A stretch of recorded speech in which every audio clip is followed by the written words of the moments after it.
Bila dia balik rumah, dia terkejut lagi sekali sebab tiba-tiba dengar suara anak dia menangis. Masa dia masuk dalam bilik tidur, dia terus tergamam. Dia nampak ada beberapa lembaga hitam berdiri membelakangkan dia. Lantai bilik tu penuh dengan tanah, siap ada batu nisan kat tengah-tengah. Dan perempuan misteri kat situ masih lagi main dengan patung aneh tadi. Perempuan yang ketakutan tu terus serahkan patung tu kepada dukun tadi. Dukun tu pun tarik keluar sehelai kertas dari dalam badan patung. Kata dukun tu, keluarga dia memang kena sumpahan tegar yang tak boleh ditarik balik. Jawapannya hanya ada kalau dia pergi tanya mak dia balik, sebab cerita yang dia tahu sebelum ni mungkin silap. Kata-kata dukun tu buatkan dia betul-betul buntu. Dia pun pergi balik rumah mak dia, tapi mak dia tengah keluar. Jadi dia cuba tanya nenek tu kalau ada jawapan. Rupanya, cerita nenek tu beza jauh dengan apa yang mak dia bagi tahu sebelum ni. Dulu keluarga makcik dia sangat bahagia, tapi suaminya nak sangat anak lelaki.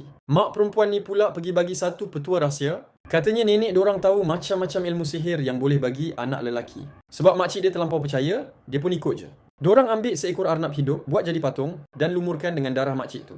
Nenek tu pesan, masa tidur mesti letak patung tu kat kepala katil. Diorang berdua pun ikut petua tu dan tak lama lepas tu makcik dia memang mengandung. Tapi masa tu pakcik dia tiba-tiba jadi gila. Dia bunuh 2 orang anak perempuan dia dengan kejam. Lepas tu simbah petrol kat badan sendiri dan bakar diri hidup-hidup. Masa makcik tu tengah bertarung nyawa nak bersalin, mak perempuan ni yang jadi bidannya. Akhirnya makcik tu melahirkan seorang bayi perempuan.